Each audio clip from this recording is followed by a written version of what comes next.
Engine 1 from Car 1. Car 1's on scene at Subin Command. Give me a C.A.N report.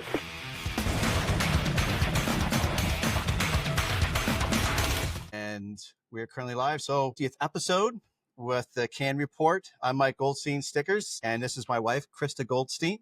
Hi, everybody. Thanks for being on my show. I'm nervous. This is live, and this is 50th episode. So You're nervous. But I'm happy to be here. I'm happy to have my wife. She graciously accepted my invite. It took a lot of coaxing and begging, almost on my knees, to have you on the show. Had 49 episodes to get comfortable. Yes, yes.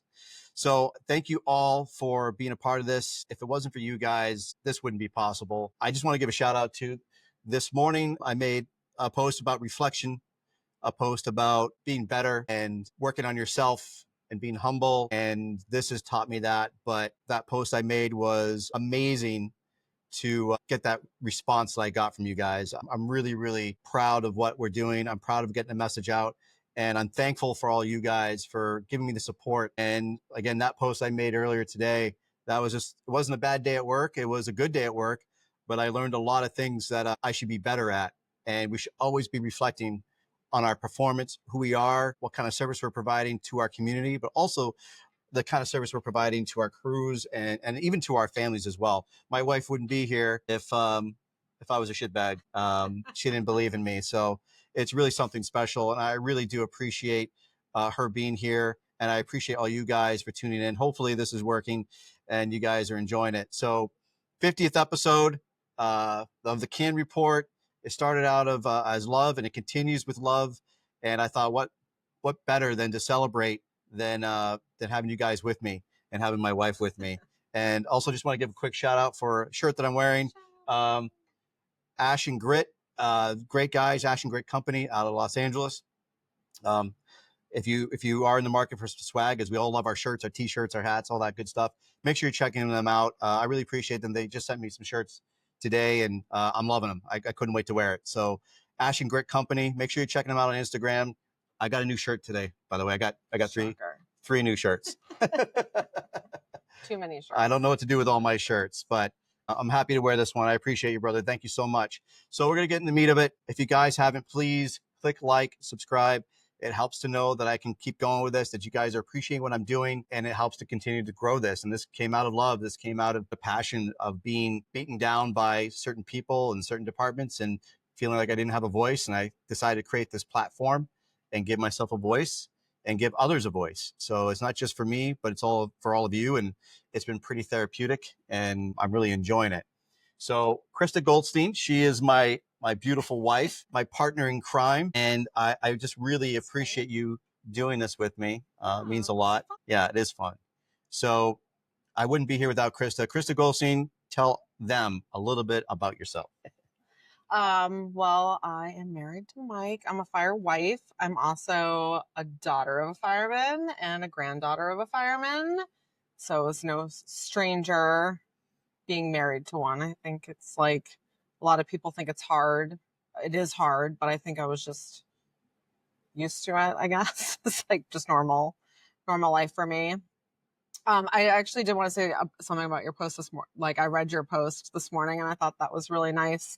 But I think it applies to like everybody, and no matter like what you do, like your personal life or your private life, or if you're a fireman or a hairdresser like myself, I could like insert other things there that I slack on or don't do properly all the time because being like lazy. That. Yeah. So it was really nice. I like that.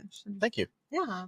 It's when the moment hits you and you get that inspiration, and it's just literally working with the crews I worked with yesterday, and we had good calls, nothing crazy, but I knew that my performance should have been better. From all the stuff I do in here and everything I preach, I should be better. But like you said, it also applies to your world as well. I think it should apply to everybody's world. Everybody, yeah. Everybody should try to get over their egos and try to improve themselves for their family. Whether if you're a first responder, not a first responder, if you're having a bad day as a parent, you should go back and reflect of maybe how could you have done your day better, right? It's tough being a parent, right? So Krista and I met almost 20 years ago, and it's been a journey, and we've learned from each other. We've learned from mistakes we've made. We've recovered from the mistakes we've made, and we've come out better on the other side. I've made all the mistakes. And so Krista has taught me as much as she has taught me. I really wanted us to focus on the fire side of things, being a fire wife, and the struggles that you've had watching me struggle and going through life, and the how we've learned how to be better, to focus on the important mission of being a family and supporting each other. Also, big thing is we talk about is organizational betrayal. The Fire Wives Club, they talk about it. Tracy McCart and Kathy Edwards and Dina Ali, they talk about organizational betrayal. Chief David Rhodes and Dina, they both talk about it. There's a lot of others that talk about the same thing. And I really think that we should work together as a whole to get over this toxic work environment that is bringing a lot of people down. And so you've seen it firsthand how it affected me. You saw how excited I was in the fire service when I first started.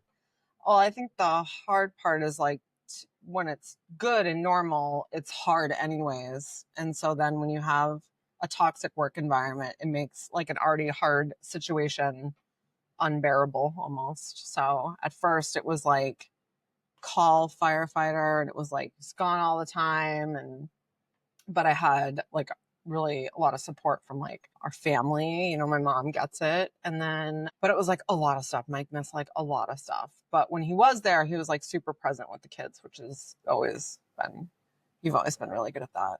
And it wasn't even too, because the schedule I worked as well, when I started, I was a dispatcher. And so I worked a lot of night shifts. So it was gone a lot. That's funny.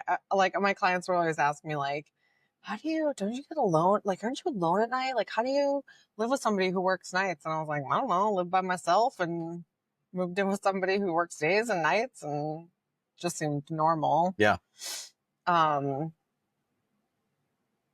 So I'd say then, you also had a job where you were working a lot after that, like another dispatch job was like a lot of hours.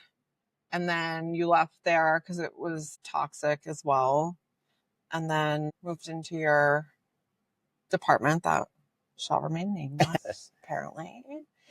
And that was like really hard for me to watch because Michael's a hard worker and he takes pride in what he does. And I just like the place that's supposed to be like a family for you was just like beating him down. And I think the harder part was watching him like second guess himself and not believe in himself, and coming home and like it was like ruled our lives essentially. Like it was so bad. And he was like this person I like felt like was not the same person I knew before. I do a lot of listening to everybody's problems at work all day long. So it was sometimes hard for me to come home and like listen to like more problems. It was like same stories. It was over and over again. But I think that was the hardest part for me, was like watching someone you love be so like kicked down by somebody else who I would like, I mean, we could be psychoanalyzed that like a million times. So you can tell yourself it's like, it's not you, it's the other person. It's because of this, it's because of that. But like at the end of the day, it will wear you down and it will wear your family down. So that was very difficult.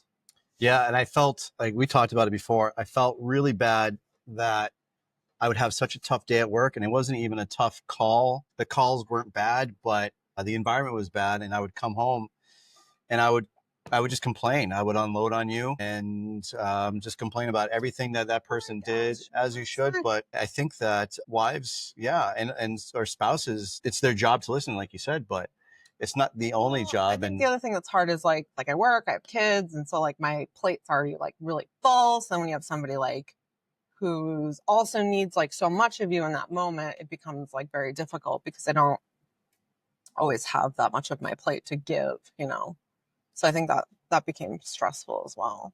Yeah. And you're absolutely right. It comes wicked stressful. And it's, again, I think it's taxing on everyone, because I just made me feel guilty. It made me feel guilty that I was coming home and just literally I was already annoyed. I was already agitated. Now I'm complaining about he said this and they did that. And we didn't do this and we didn't do that. Or passed over for promotions. I'm losing sleep. I'm feeling sick, and migraines increased, and that stress level increased, and it was all in the home front as well. And it was a hard struggle for sure. And you always just listened and stayed by my side. And do you think, because your dad, obviously, again, being on the job for 28 years, I don't know if he dealt a lot with what I had in my environment, but do you think that maybe equipped you for some of that to be a little more thick skinned? I don't know. I don't ever remember my dad like having problems at work. I think doing life the hard way Yeah. made me equipped to deal with that. I don't know. Okay. Good to know. I think I'm really good at seeing things from other people's point of view. Yeah. But again, you being a daughter of a firefighter and a granddaughter of a firefighter, you understood like my dedication and passion, almost addiction to going to calls all the time. My mom says you're worse than my dad. Yeah, I probably am a little bit worse than your dad. But I always tell the story that That's something, good. That's what you want.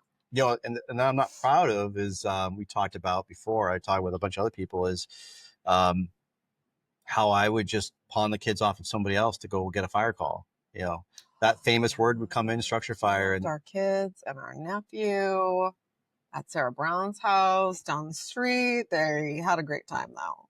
They had a great time, but you know, I miss birthdays. I remember, you know, again, what was it? The 13th birthday. We're going out to dinner as a family. The structure fire came in and we're about to leave. You know, the tones dropped and it says structure fire. I said, I'll be right back. And you were not happy with me. Yeah. Who doesn't want to eat at Greenleaf? Who doesn't want to eat at Greenleaf? But you want to catch a fire. And at the time, I didn't. Yeah. You were not happy. And reflecting on it, I missed a lot of things that we could have done as a family for not just, I wouldn't say the department that didn't care, but it's really the one person that didn't care.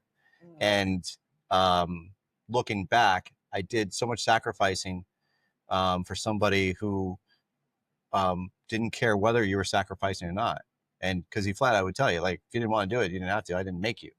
You know, and again, I would come home and again, I did a great job. I was proud of what we did. And then I was immediately pissed off because he would crap all over us about what we did wrong, or, you know, he didn't care if we were tired. You need to go to work, and it's your fault that you signed up to do that job. Yeah. And I think when you're so passionate and you're giving 110% and you're missing family stuff and it's like not ever, you feel like it's never paying off. Like it's never, I don't want to say rewarded because I don't think that's what anyone's really looking for in the job, but Look at that. Like, to be thanked or to have like your boss talk to you about like the call in general or the aspect of like missing things with your family. I think that eventually then why would someone want to continue to work for somebody like that? That's the hard struggle right there. Why do you want to continue? And you're a driving force of me changing departments and moving on and realizing that I was better than that, and that I needed to change my environment because that was not. Yeah. So the funny part now is Michael comes home and he's like, "Oh my God, my boss told me I did a good job today." And I was like, "Well, of course your boss told you did a good job today. Like you are a good worker." And it's always funny to me that you're so shocked or surprised when you're like, "I got a good review," or they want me to do this or do that. And I think that it's fun to watch because it's almost like rediscovering yourself. Like, that's a great way to put it. I think you're absolutely right. Rediscovering yourself, that I now have this new lease on life, and that I don't have to complain all the time about the person that I'm coming home with. Again, being proud and coming home. It's not all about accolades and, you know, getting the pats on the back, but when you have a good shift, it's nice for someone to say, "Hey, yeah, like good shift." Now it's like stories about like working together with your other coworkers, or I don't know, it could just be like cooking dinners. It really makes a difference. Having that camaraderie, having people that actually care about you and check up on you, and not just doing it because, you know, for the status quo, because that's usually what would happen. Is it would be, he knows somebody was pissed off and maybe looking to leave, which he didn't care for the most part, but would play the nice guy for a few months and then get you to come back, and then it would spiral over again. And like you've seen the ebbs and flows of it. And I can see where someone's relationship can fall apart if that's what they're living every day. I mean, I think firefighters have like a high divorce rate, like cops. I think that's common in those industries. It's probably like a good chance because that organizational betrayal is probably more common amongst your jobs Yes. than other jobs, which is sad because you're supposed to be like a family. And you're 100% right. The organizational betrayal, you feel like you're alone, and then you feel like your family is cut short. And again, you've seen it firsthand where I feel like I didn't have anybody, and that I think about Tracy McCart and Kathy Edwards and the interview I had with them and their article that they wrote about organizational betrayal, of how their husbands would come home and feeling the same way I did, just alone.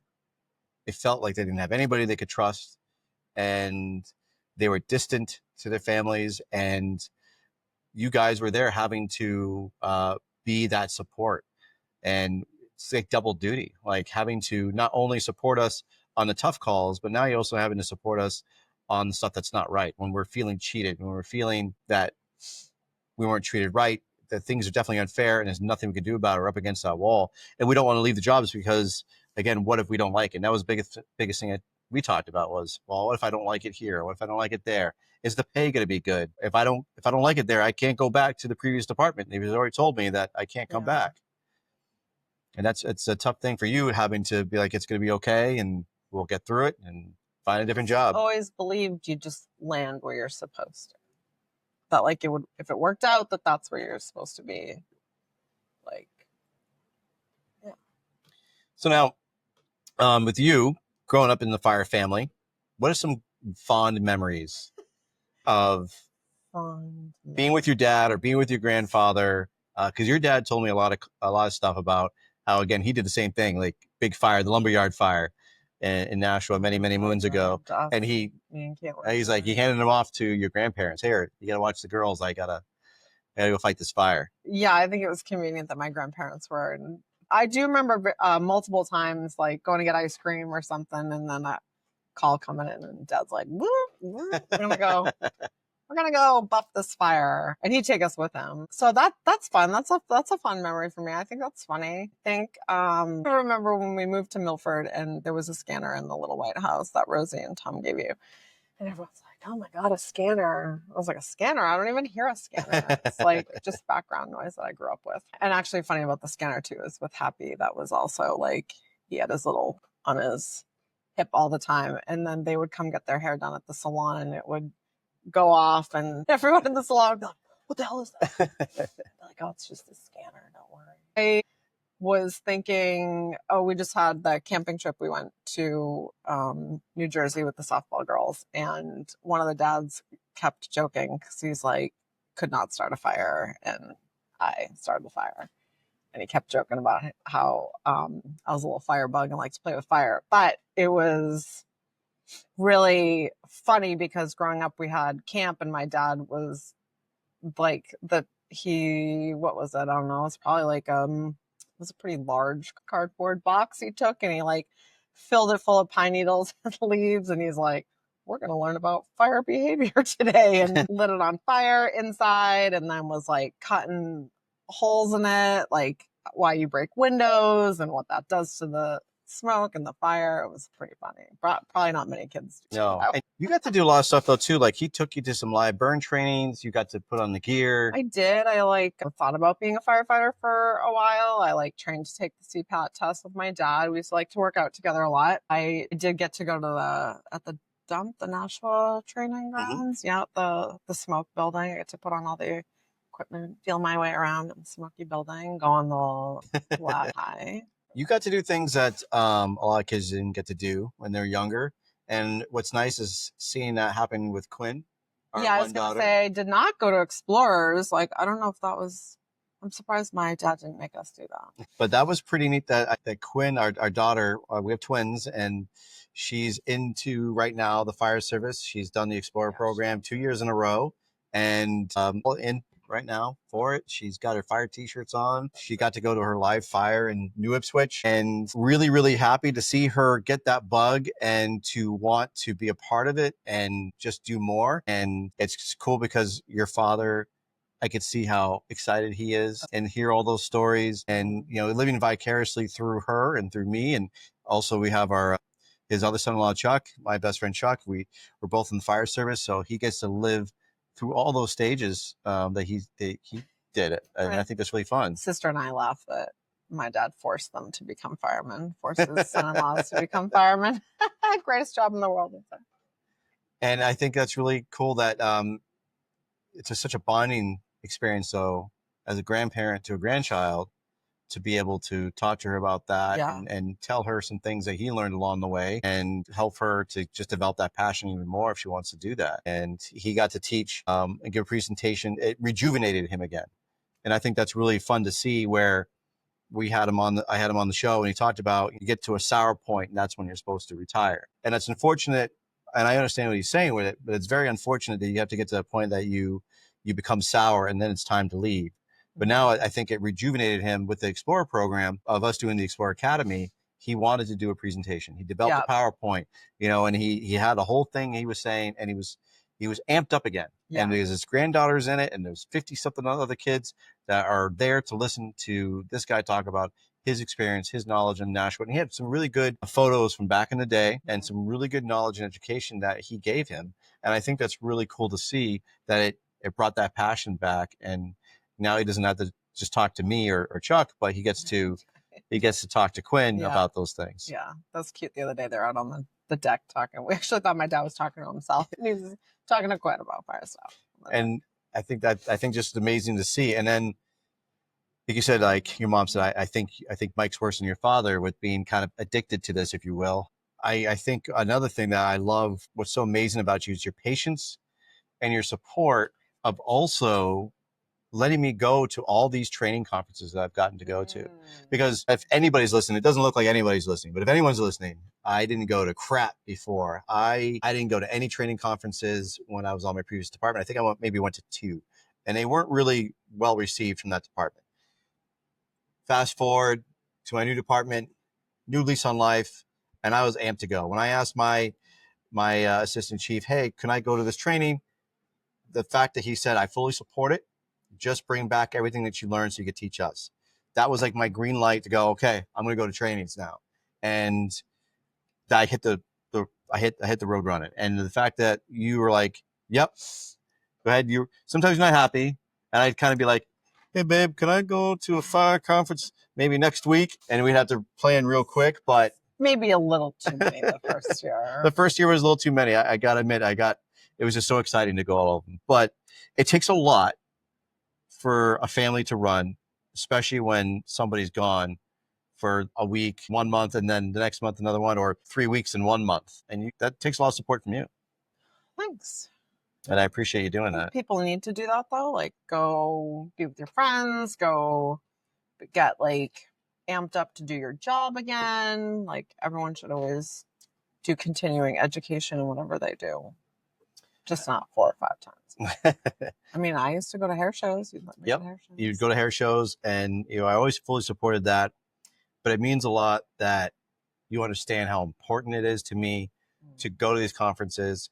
It brings you that, again, that rejuvenation. It brings life back into you. Yeah. And work becomes mundane. I mean, we're firefighters, but it's funny to see you guys come back from Fire Explorer Academy. We're amped up, right? Yeah, the Explorer Academy, it really, that first year. The first year you did it without Quinn, you came back and you were so pumped. Like you had been at camp yourself as a kid. Yeah. It was really fun. That was really fun. Yeah. And that's really cool to see that from your side of it, of the new Mike, that coming back just excited, not moping around or pissy, but coming back from a week of just teaching kids how to just live a fire life for the week. And you're there excited for me and to hear all the fun stories and some of the not fun stories, but you were there supporting me and just loved to listen to all of it. Yeah. And that's what, again, keeps me going to do the Explorer Academy year after year, because it's a commitment. And the fact that also we're planning not just the week before, but we're planning all year. And you're having to listen to me complain. Don't let Mike fool you. He likes to go up there because all the kids love him and think he's like God, like the president. They are super great kids, but you know what? I think if you're a crappy person and you're not in it for the right reasons, the kids are going to see that. And if you truly care about the kids and you truly care about the mission, the kids see that even more. And that's, I think, why they kind of like seeing me and really want to talk to me. I think it's kind of that father figure as well. Like, I think the mustache helps for kids to want to warm up to me. They draw like a picture of you with your mustache and your muscles. But you have to be real with them, but you can't have that ego like we talked about earlier. And I think that's really important to bring that to the Explorer Academy. And we only want the people there who care about the mission. And again, those people who are struggling in work and in life and looking for an outlet, the Explorer Academy is a way to go. If you ever want to see what it's like, if you want to help, you just reach out to me and we'll point you in the right direction. Or is that a commercial? It is a commercial for the Explorer Academy. But I also, conferences as well, like Bearers of the Oath. I came back, and also it was just amazing stories I told. Oh my God, Mike's got all these friends now. We got to go all these places. We got to go to Texas because I got to see my Texas friends. I tell them all about you, and then I tell you all about them. And we need to make it to Cibolo, Texas. We need to make it to Live Oak and visit all of our Texas friends. And it's important for them to know. Fun fact: Mike wanted to go in 2 weeks to Texas. I did. I'd go in August. It's a dry heat. It's a dry heat. But the fact that I made so many friends outside of New Hampshire and be able to tell you all these great stories and like you were there and you love listening to them is, again, it's just supporting me through all of it, supporting me through the downs, supporting me through the ups. And, again, it's super important for people to have a really good relationship and a open communication with your spouses. If you don't tell them about work, you don't tell them that you're struggling, you're just going to keep digging that hole deeper and deeper and deeper. And or if your spouse doesn't listen, like that's not good. Like because you need to get it out. Yeah. And that's really important. And there's also outlets as well for wives specifically to talk to other spouses. There's, again, the Fire Wives Club. I really like to promote them because they've gotten together. They've created a great core group of women that are there to help other spouses who are struggling. They're at conferences like County Fire Tactics. When you go to County Fire Tactics, one of the reasons why I do love that conference, not only just for the incredible information that is there and all the instructors and networking, but that it's also family oriented. Bring your wife, bring your kids, hang out at the pool, go to the beach, get discounted drinks, get discounted food, and they do a spouse track. Yeah. And you can hang out, and everybody hangs out at the beach or at the pool and gets together. And then there's a spouse track where it's just about the spouses. They can talk about what's going on, talk about how to get over things, numbers to give. They build a whole connection for wives to have a support group. And that's super important because I don't want to speak for you, but I imagine it's kind of sometimes be a lonely world when your spouses are working a 24, a 48, or even if they're coming home and they're struggling, you don't know how to help them. So I think a lot of spouses need that. Like you said, open communication is key. And if you're not talking to people, you don't know where to go. So true story. So I think I love that you've been my support system. And again, that's why I wanted you on here, is to say thank you, to how proud I am for you supporting me and in this program and this platform. And built to do this stuff. It's been great, babe. Yeah. And I don't know who's listening, if anyone is or not, but you got to grab a strong woman like that, because when you're struggling and you need someone the most, it's your family. And I've said it before, and I always say it again, like, work is work. It's always going to be there. The fire service is not going anywhere. The doors will keep opening. The trucks will roll out the door and they'll go on the next call, and they're going to do it without you. And if you spend your whole time at work, working your 96 hours, working all the overtime, the money's great, but then you're missing all those things. Yeah. And you can't get back. And I did that a lot when I was on my previous department. I was always working. I felt like I could not leave. I had to be there. I felt guilty for leaving work more than feeling guilty for not being there on vacations. I felt guilty not being at work because I felt like I was going to get ridiculed for taking vacation. I felt like I was going to get made fun of or get a guilt trip because I took another vacation or took another day off.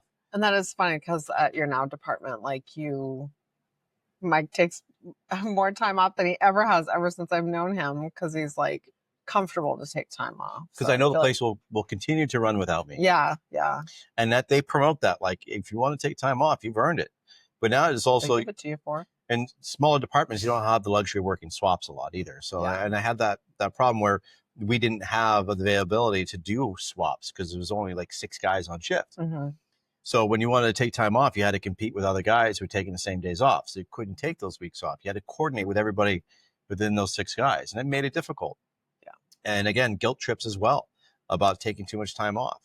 And now again, that new lease on life, like I'm going to enjoy it and see the world, see these fire conferences, and be able to spend time with my family, go to softball games, and take my kid to Explorer Academy, and just stay home. Again, because the place is going to keep running, so you can go out. And it's really important though, like, and you even said, like I've talked about with other people, that what I love that you do as well is that you let me know it's okay to sit and chill.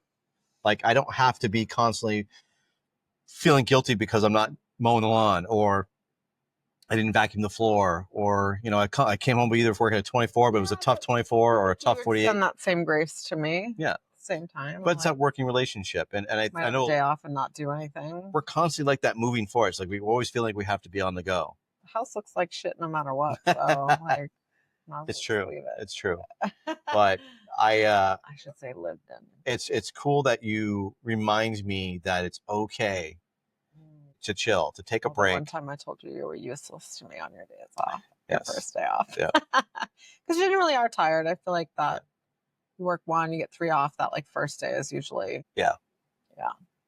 And it's an adjustment to your body, adjustment to your mind, and yeah. But again, I do think it's great to have a important support system that you're going to be there, letting me know you can do more or you can do less. Don't tax yourself out. We need you here for the long run. And again, anybody listening, it's really important to understand that you need to be there for your family, and you can work all the shifts you want, but they're the ones who are going to be missing you, and you need to be there for them. And if you finally finish at like 60 something years old and you've missed everything because you're constantly working shifts, they'll be there, but you're kind of going to be that stranger.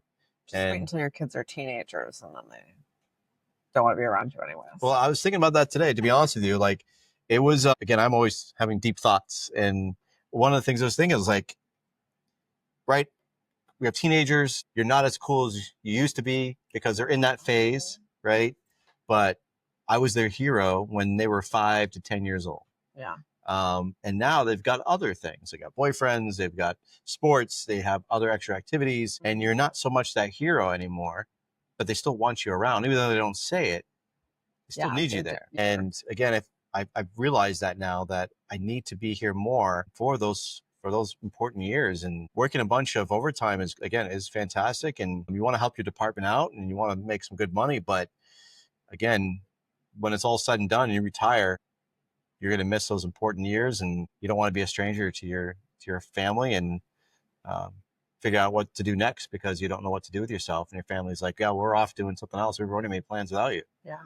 So do you have any advice for the fire wives out there to help them if they're ever struggling, or especially again for our experience of dealing with like a toxic work environment and dealing with organizational betrayal? You've lived through it with me. What do you have? Well, I think as much as I say it's important that like you talk to someone, like you talk to me, like I felt I had the privilege of being able to vent at work to my clients sometimes. And I think that really helped. Also to hear like a bunch of people say what utter horseshit that was. So if you don't have so as much as it's important for like your husband or your wife to talk to you about their toxic work environment, it's also important for you to have like a friend or a therapist or someone that you can talk to as well about how, because obviously affects you. Like I was also angry. I think it's also super important to have some sort of outlet. I like to work out. I like to craft. I like to read. I like to go to the beach. And I think all those things are important to do for yourself, just like Mike needed his things to do for himself. Um, and then I think the other thing that is, I mean, maybe not important, but that I think that like we are really good at, that helped us, is that like we're really good at setting goals and working together to accomplish them, no matter like how long it might take. Yeah, I agree. Yeah. I think setting goals is really, really important. And I think that the open line of communication is key. And you nailed it, is that you have to make sure you're talking with each other. You have to make Yeah. sure that you're being real with your spouse. And the guys, the same thing, is that it's a two-way street. You keep saying everything's just fine. You don't have the open line of communication. I need to make sure that I'm talking to you. And it's tough. It's tough when you have those hard calls, or there's just tough days of dealing with people that just want to drag you down, and you don't want to talk about it. You get agitated and annoyed by any questions. And I think what you said, for especially for wives, is talking to you, just keep it open, setting goals, and being real with each other. Yeah. We get some shout out here. Look at that. We got Paul Conway. We got some people here. Lone Star Bomberos, Alejandro, Daily Refinery. We actually got some people in here. Ash and Grit. How you doing? Thank you guys for everybody for tuning in. Hooks it, New Hampshire, Hooks it Fire. What's going on, everybody? I appreciate you guys for tuning in. It means a lot to me. I appreciate you guys supporting us and doing this. And I'm trying to figure out how to actually go through this and look at questions and messages, but I'm still trying to figure that whole thing out. But I really appreciate you guys logging in and giving your input and understanding that it's important for us to talk together as a team and being there for each other. Like Krista, actually, you said it again, there's a high divorce rate with spouses within the fire service and police and EMS. And it's a stressful world. And we need each other more than ever. The crazy things going on too is that we need each other more than ever is because we have people shooting at us now. Firefighters never had to worry about that before. And the unfortunate events that happen in Idaho is tragic and horrible. And now we have to deal with these other things that are coming at us. We only had to deal with fires and, maybe people coming at us with a knife or because they're upset or they're high. But now we got people taking snipers at us. We got people it might not affect our world right now, but I see it. And it's in the back of our head now. Yeah, it's just like another layer of stress. Like and then high level stress. You throw on either a boss that doesn't care about you and doesn't care about that stress, because we're all stressed. Honestly, like we all act like we're cool on the outside, but sometimes we're that duck on the water. Where everything's calm and cool, but underneath those legs are kicking a lot because we're just trying to stay afloat and we're trying to figure out as we're rolling. And when you have people that aren't there to support you, it just adds that pile on. Yeah. When you have like a high stress job, and then you have like your sleep isn't regular, which is also another stress on you. So it's like all the things that are just regular about your job are already like elevated stress. So like no one really needs bullshit from your job just adding more stress. I really think that's why like you guys have a higher cancer rate. I don't know if it's so much chemicals. It's like stress. Stress turns into cancer. Yeah. I mean, it's proven, it's documented that these are the issues we have to deal with on the daily. And again, we're bringing it home. It's not just about clean gear, but it's about clean minds and cleaning that stress level. And what I like about you talk about working out, you're eating right, you do the ice plunges, the cold plunges. These are all things to help alleviate that stress. And we all can do it. Firefighters have actually gotten really a lot better with staying up on those new trends to help make us better to stay healthy and to relieve that stressful environment. There's a lot more gyms that are at home now that firefighters have done. And I think that's really key, that we're working out at home to relieve those stress levels. And we're trying our best to make sure that we're living a long, healthy, sustainable life for our family and for our kids. Social media, it can be a hard thing to manipulate. It's something that I do, but all that doom scrolling that we do, and we sit on the phones, and I'm just as guilty as all I do is scroll. You do the same thing, but there's also a lot of good outlets out there as well, where there's people with some really good advice, Good ideas, good advice, or inspirational. I mean, I think it's just, you got to know when to like wake up and get off your phone and go do the things you're looking at. Right. You gotta watch your kids. You gotta watch them grow and learn. You gotta get off the phone. Take that break. Faith in Firehouse. Invest in your marriage. Counseling will help you both learn to communicate, uncover things about yourself and you can't see. And Ash, great answering back. It helps build that foundation we all need. Absolutely. Amen. And that was a big thing when I came back from Bearers of the Oath. That was that awakening again, that again, we're not a spiritual household. We don't pray a lot, but it opened my eyes to understand, like, again, communication and knowing there's bigger forces out there, and that we can talk about what plans God has for us, and that it's okay to believe in a higher faith, to whether you need to pray or you just need to talk, or that we have that outlet. And that's what Bears of the Oath gave to me, was it's okay. You got to pray. If you need to talk to God, talk to him. You have that outlet to talk. And there's groups out there that I get daily affirmations from my brothers from Bears of the Oath.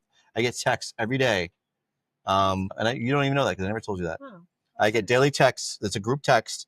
And we get these quotes. C.A.N. sends us from a book that he's reading about the Bible. And literally some of these quotes that he gives me literally had to do exactly what happened on my day. And it was just amazing how it just happened to be exactly how I was feeling or what I was thinking. He sends me that quote from the book that he's reading, and it just put everything in perspective. But it's those brothers like that. That's the outlet. And again, organizational betrayal, the article from the Firewives Club, they talk about that. You need to find an outlet. Guys and girls, you need to find that outlet. You need to go to conferences, find people that get you, that you can connect with, so you can relieve that stress factor and not bring it home. And for me, that was Bears of the Oath. And I was Dadgum Fire Conference, getting that lit a fire inside of me, that these guys were here not just to teach us cool fire shit, but they were there to actually teach us about life. And it's okay to go up to a brother and talk and cry and get it out and come back better. And somebody just asked me why I'm not in the group chat with Shane. I don't know why, but it's really important that you have that outlet. For guys who are struggling, and I've had people ask me the question before, where can I find these things? They're all online. Bears of the Oath, I'll give them an awesome plug. They're right now, they're going to have a class in February. Check out Bears of the Oath on Instagram and Facebook. If you're looking for a faith-based conference, that's what they're promoting. And it's not just, you're not sitting down reading out of a Bible, but you are doing live fire training. You are throwing ladders. You're getting down and dirty, but it's also family-based. And that was, again, it was really cool to see, is that there's wives, there's little kids, they're all running around the drill yard. They're having these tracks for spouses, so everyone could get together and see what we're doing, to understand those stress levels, or just to see how much fun we enjoy the job. And it's not even the stress of it. Like for you to see what I do and to see the pure joy that I get out of it, that's important. And I love that they opened their doors to families, and Daggum Fire Conference did the same thing. They opened up their doors, kids and wives around the fire grounds, and just seeing with the guys, just having fun, throwing ladders, forcing doors, getting smoked out, coming out smiling, and then seeing our kids there watching what we're doing. Again, talking about the hero status, like there's nothing better than seeing your kid standing there as you come out of a live burn training. Yeah, right? I mean, that's smoke behind you, fire going on. Like, that's some superhero stuff. And For sure. a lot of kids don't get that. And it's cool to see wives and spouses support their significant others to do that, because that means a lot. And Bears of the Oath is in Georgia. It was in Douglasville last year. Honestly, I'm sorry, I forgot where it is this year, but it's still going on in Georgia in February. Just checking them out on Facebook and Instagram. You'll find that there. Shane Bentley runs it. He is an amazing person, full of love, loves God, loves Jesus, and he is a fantastic person. And again, when I came back, my heart was open, full of love, and I made 50 more friends. It is such an experience. Made a lot of friends. But again, if you're a shitbag and you're not there for the cause, you're not going to make any friends. If you've got egos, you're not going to make friends, because you only care about showing off in front of others. It's not going to make any friends. You're just going to look like a showboat, and they'll be like, well, I can't teach this guy anything because He already knows everything. You got to come into these conferences humble. Huh? So it's always one in the group. There's always one in the group. You got to come to these conferences humble. You got to go to these conferences ready to learn and ready to work hard. And a lot of people ask me what they're like. You got to be physically fit and physically prepared to do this as well. These conferences are no joke. So when you're actually doing this stuff, again, you're in gear, you're working out hard, and there's some workouts thrown in too if you want to do them. They're not going to force you to do things you don't want to do, but you're there to learn, to grow. So I recommend that you give it your all because that's what you paid for and that's what they're doing for you. And again, they don't get paid to do that. Like Bearers of the Oath, nobody's getting paid. They're there to give something back to all of us. So I definitely recommend that you check that out. Bears of the Oath on Instagram, on Facebook. They got their conference coming up in February. You can reach out to Shane Bentley and he'll give you any information that you need. And again, I give love to my guys in Texas, Kevin Pfluger, Tom Hollick, the Kano brothers, also Elite Fire Training with Jared Robinson. All these guys I met on all these conferences. And I get to tell you all about those stories and all the cool things they did. I've never come back saying, this guy is a shithead. I didn't like this guy. That guy was stupid. I learned so much to Eric Hewitts has texted me. Is it a bad time to schedule a hen demo? Never. Let me know, man. We'll get a hen demo set up for you, bro. You just let me know.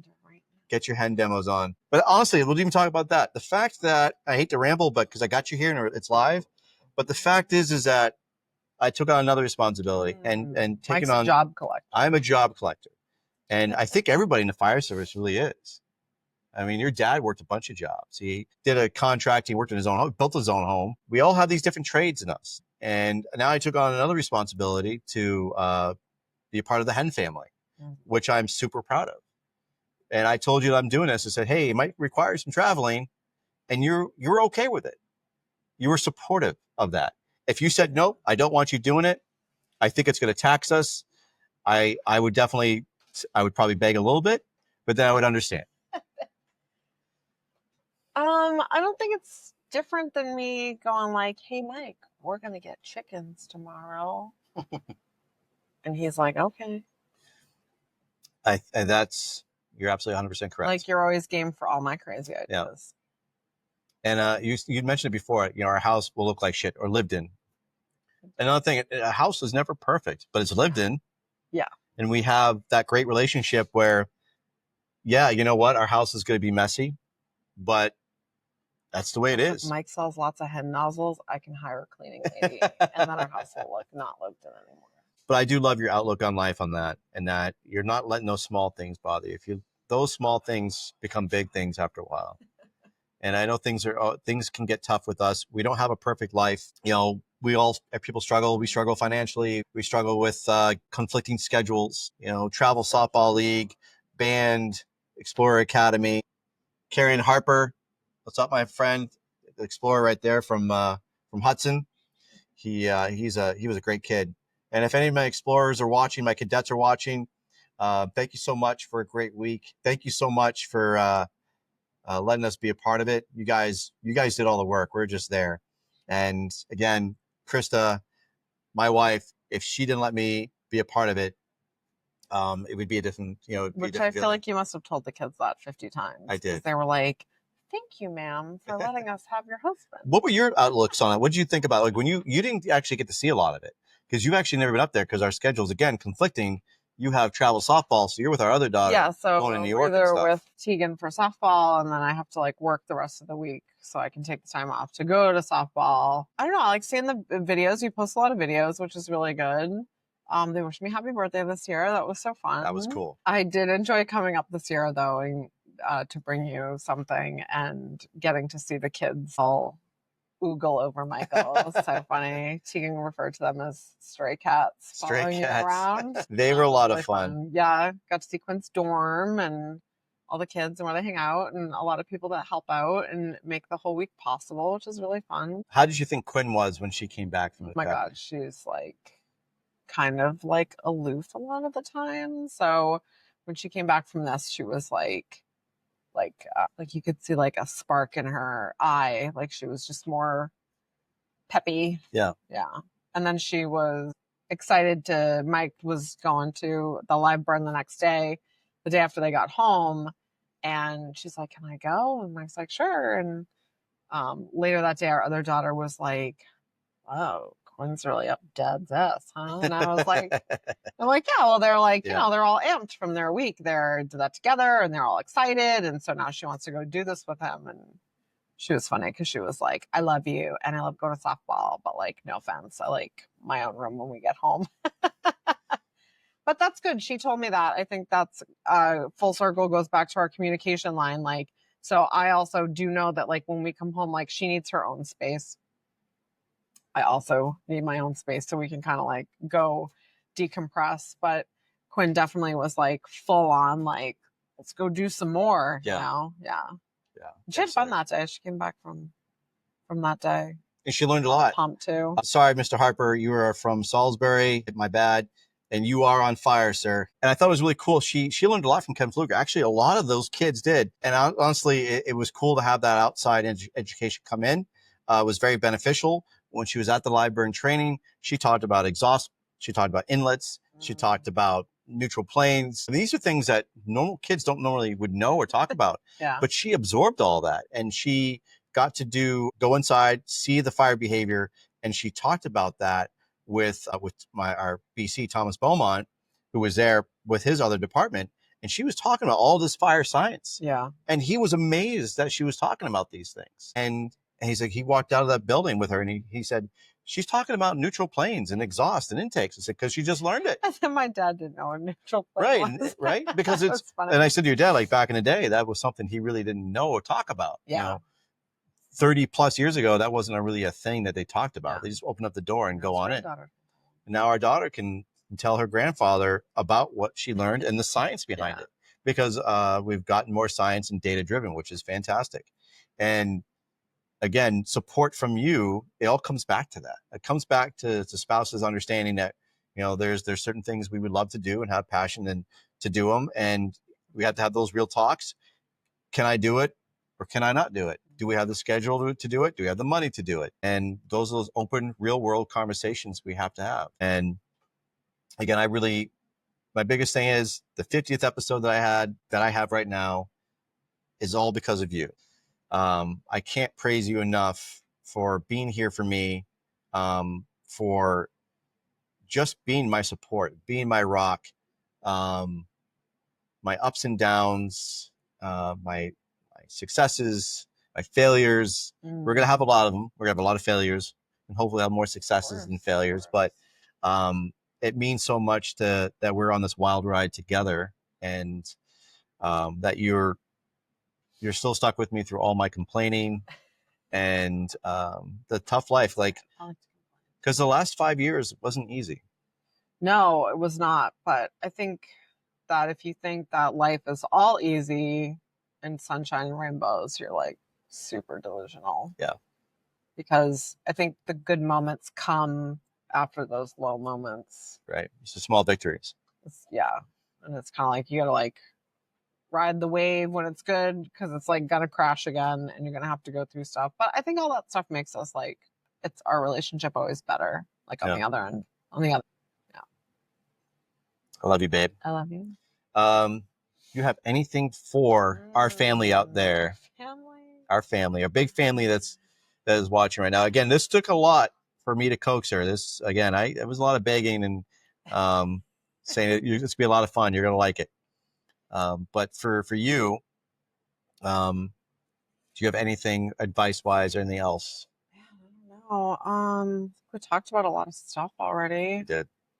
I think most importantly, if you are a fire wife, you must love mowing the lawn.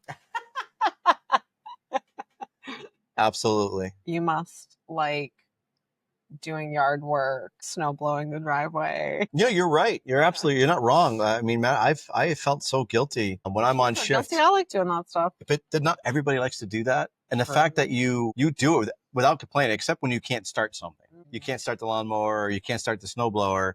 You're texting me. I can't start this friggin' thing. I don't know what's wrong with it. And I got to walk her through it, or just tell her to leave it. I'll get it when I'm coming home. But, you know, those are the things that we sign up for that unfortunately we can't be home to do it. We can hire somebody to take care of it for us, or maybe someone would be nice enough to do it for free. But you always kick in and step up when that stuff needs to get done. And it just shows you how independent you are And I always feel so comfortable that I know that if the lawn needs to be mowed or you got a shovel or snow blow, you're there. You'll do it, and it gets done. And I think that goes a lot with your dad, though, too. He's taught you some real world skills Yeah. of just I think getting shit also when done. you're a team, like there's also days that like I come home from work and like, well, let's not get crazy. My Carly cooks, but like you will have like clean the bathroom or like vacuum the house and like do or mow the lawn or whatever. But that like also when you're home and I'm away, like you get those things done as well. Yeah. So like divide and conquer. Divide and conquer, teamwork. It pays a lot. Makes dream work. Teamwork makes the dream work. So thank you, babe, for doing that, for being on this. And I keep trying to figure out how to get the messages on Facebook, but I totally screwing that up. But our first time going live, so stuff's going to happen. But I appreciate you guys for being a part of this. It means a lot. We got a lot more episodes coming up. I have a bunch in the queue. I've got more lined up. And honestly, I want to thank everybody out there for being a part of this. You all are my family. This whole support group has been fantastic. And again, the reason why I started this was feeling down, was feeling depressed, and I felt like I couldn't talk to anybody. And so when people ask me, Mike, why did you do this? Like, why did you start up a podcast? Because there's so many out there, and they're all such amazing podcasts out there. But mine was out of the sole purpose of feeling repressed, feeling like I didn't have a voice. And since it is my 50th episode, I'll go into a little story just real quick. Is that what really sparked it for me? And Krista, you were there for it. It was a pretty upsetting moment. Was when I had left my department and I made a post that I shared a post from Dina Ali and David Rose about workplace PTSD. I had shared a post because now I said I can now tell my story. And when I said that, I made a post. My post was then printed and then given to certain members of that department. And my words were used against me.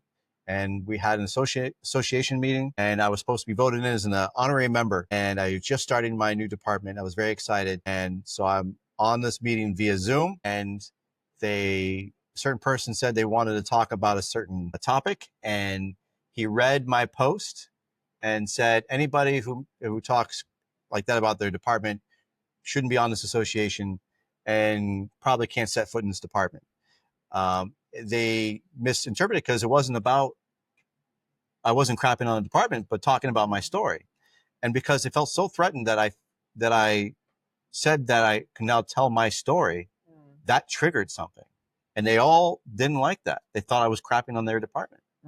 And I was ousted from that association and pretty much told that I could never set foot in that department ever again. The department that I loved so much, department that I grew with, and we were family, and that was my identity. Was Milford Fire, no stickers. And it's like also one of those things, if you like read that and took that personally, that means you were probably like part of the problem. And instead of reading that and feeling like sympathy for somebody that went through that, especially like your brother or your sister. Yeah.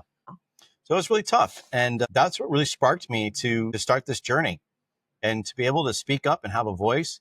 And that I promised myself from that day, I will never let anybody tell me I can't talk about my problems. And it hurt tremendously that I didn't have a lot of people who had my back, and I understand why. And I was very angry at first, but now I've forgiven them. But going on this journey, but going on this journey has helped me to be able to talk about it and let other people know it's okay to talk about these issues, that workplace PTSD, organizational betrayal, the toxicity inside those walls. It's real. It happens a lot. And you need to have an outlet, and you need your support system within your own home. So don't alienate your spouses. Don't alienate your kids. They're the ones that you're going to be relying on to help you through these times.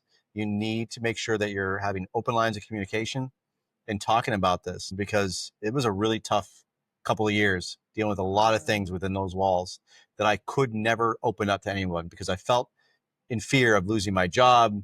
I was in fear of some type of retaliation, and it grew for a while. And now I'm happy to say that I don't have to fear that anymore. Therapy helped a lot too, having to go to therapy. And You're so funny. You're like, went to therapy one time and you're like, oh my God, it feels so much better. and then I had to go back.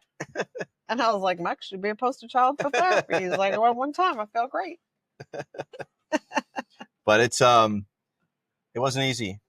You know, you have to get out of that comfort zone again, starting a whole new department at 45 years old. Yeah, you were like really nervous about I was it. really nervous. Yeah. I mean, I only knew one thing. I mean, I can get that because I feel like sometimes, like, if you have to like reinvent yourself, like, especially when you're like older, like, what does that look like? It's like people get so comfortable, and then if you have to go do something that you don't know about, it's like uncomfortable. Yeah. And again, if you didn't like it, it's hard though. You got to meet all new people and get to deal with all new personalities, and especially being older. It's sometimes people aren't that flexible to deal with a whole new bunch of personalities. But you've got to be humble. Again, I can't stress enough for you guys out there. If you're dealing with this kind of environment in your workplace, and you've been dealing for years, and just no end in sight, make the move. Find another place. I know we talk about, like, you know, the grass isn't always greener. You got to try mowing your own lawn. But I said before, you can only mow it so often, and then you're going to kill that grass. And then you're left with just a bald patch. You've got to start seeking things outside. If that culture is not changing, you need to find another place. It's okay. There's honor. We're all about honor. We're all about integrity. You're not being that person. You're not without honor. You're just doing what's best for you and your family. So make sure you guys do understand that if you're not in a happy place, you don't have to force yourself to go through that place over and over again. There's other places to go. So, well, I think that'll be it. If you got anything else there, babe. I don't think so. All right. Well, thank you all for tuning in for this live podcast. It was fun. Yeah. I don't know if we'll do it again. Maybe on our 100th episode, we can have another 100th episode. Maybe we could do something. But I really appreciate all of you. Again, today, I'm very thankful and blessed for the support that I received from so many of you in reference to reflection, and that you have to look deeper within yourself, that we're not all perfect. And if you think you know it all on the fire service, you don't. And you don't think you can grow, maybe it's time to retire. And my post was a lot about that you need to think about your performance, your attitude, and that we all can strive to be better. And I really appreciate all of you. And actually, Hasty Rescue Strap, what's the transition from one department to another like? Mine was lateral. So I had years in the system already. So I was a lateral transfer. So my probationary period was 6 months instead of a year. So it did help a little bit. It was still stressful because you want to make sure you're not coming in like a know-it-all. You want to make sure that you got humble humility and that you're respectful. And it actually was, I found it to be easier. I think because you did that, though. Yeah. They were kind of like, what are you doing? Yeah. You know what you're doing. And yeah, it wasn't like another academy. It was all lateral. And I think that really helped. I knew I needed to do chores. I knew that I needed to pick up that broom. I knew that I needed to know my trucks inside and out. Oh, but that's fine. Those are your posts that I like the most. Like keeping the firehouse, like making the coffee, and they're cleaning the bath. You're like always cleaning the bathroom. Always cleaning bathrooms. And I enjoy those little things. Honestly, I really do enjoy the chores that we do. It makes you realize, or it makes you remember why you're here. And honestly, it's that quiet time. I think that's when I had those reflection moments, is when it's that quiet moment after my shift or before my shift, whether I'm doing chores or cleaning the truck. Those are those special moments. Physically housekeeping and mental health. But it's that pride thing. And that's for me, is like when I'm cleaning the toilet, that toilet's never going to be like super clean, but it's still that effort that you have in pride in your station, that you're doing your very best to keep it. Like you're not too good to clean the toilet. Nobody should feel like I'm too good to do it, or I have 20 years on, I don't have to clean the toilet anymore. Yeah. Again, it's at that point, get out of there. And Hank says laterals are pretty much unheard of here. Most departments start from the bottom, no matter how much time. Different worlds, yeah, they're very different worlds, but also trying times, Hank. Right? So we do have issues with trying to find personnel. So you got to find a way to grow your department, and lateral transfers are a very useful tool. It helps with recruitment and retention. And honestly, a lot of older guys have been doing a lot more lateral transfers to other departments, mainly because they've had these same issues that I've had. A lot of people in my department, they lateraled from somewhere else, and they've told me the same story where they had the same thing, a toxic work environment. They had a chief that didn't care about them. And the answer was always no on everything, training or otherwise. And they knew it was their time to go, and they lateraled to somewhere else so they could be on a better department and have a better team. And a lot of states are doing that around the world, around the states, because they're showing that it's actually increasing their numbers.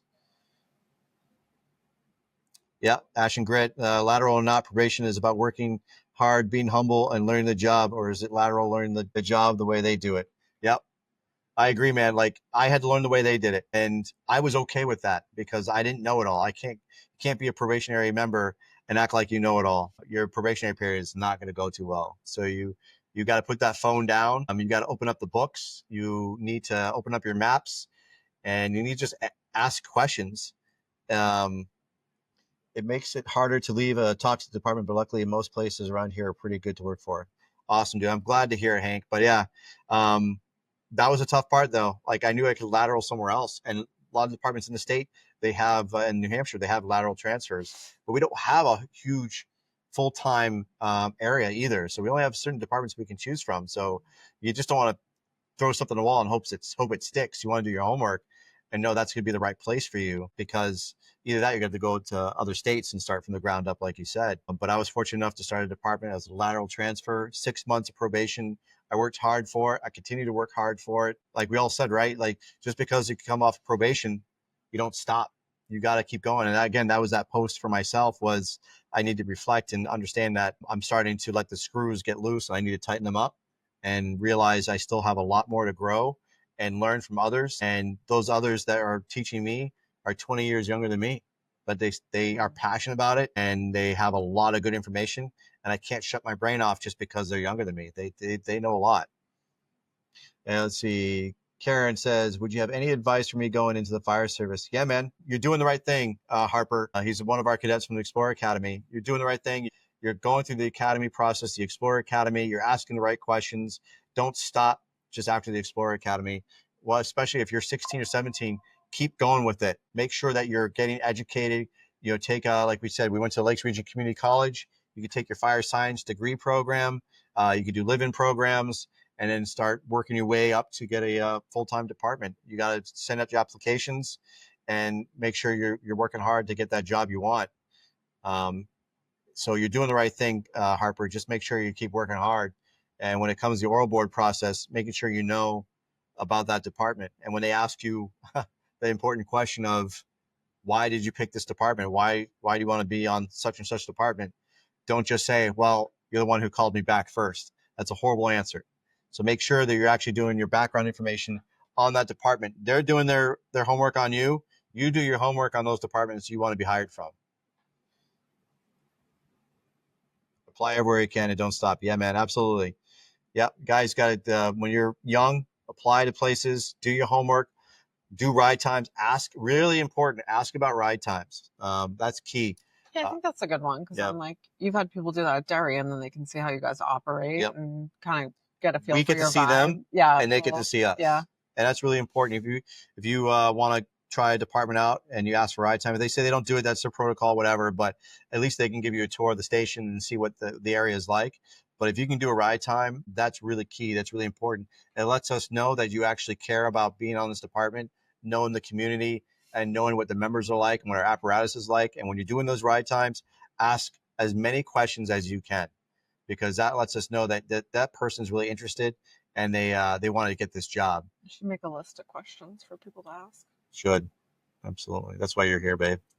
Appreciate you. All right. Well, if anybody's got any other questions, I guess we can end it. Again, I appreciate you guys. Again, a big shout out to Ash and Grit Co. Dude, I love your t-shirts, man. I love what you're doing for these new images. I like the anti-medic. Is that this one? No, this is the job security.